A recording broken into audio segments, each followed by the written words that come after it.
Atlet Kota Makassar berhasil menyumbangkan 145 medali emas di berbagai kejuaraan sepanjang periode Januari hingga Agustus 2022.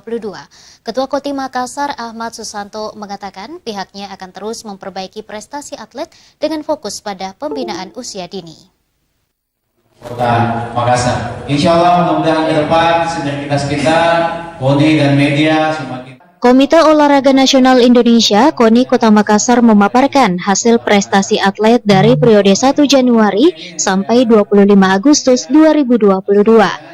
Hasil pemaparan ini menunjukkan bahwa atlet Kota Makassar selama ini banyak meraih prestasi dan mengharumkan nama daerah.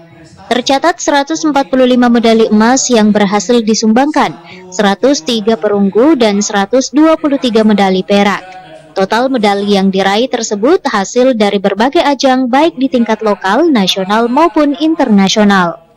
Ketua KONI Makassar Ahmad Susanto mengatakan, pihaknya akan terus memperbaiki prestasi atlet dengan mengedepankan pembinaan terhadap usia dini. KONI Makassar akan mencari bibit di sekolah-sekolah bekerja sama dengan Dinas Pendidikan guna mensukseskan program kerja One Student, One Sport. Setimulah pembinaan usia dini dengan One Maskur ini. One Maskur ini nantinya, misalnya contoh, satu sekolah 600 siswanya. Nanti akan didata, ada 200 yang suka sepak bola, 100 yang suka keren dan sebagainya. Maka cabur yang bersangkutan terintegrasi masuk dalam pembinaan. Dan insya Allah nanti di bulan-bulan 11, jadi kita awali dengan tahap sosialisasi, kemudian pembinaan cabur terintegrasi dan sudah mulai masuk latihan dan kompetisinya. Karena buat tahun kita latihan pada kompetisinya.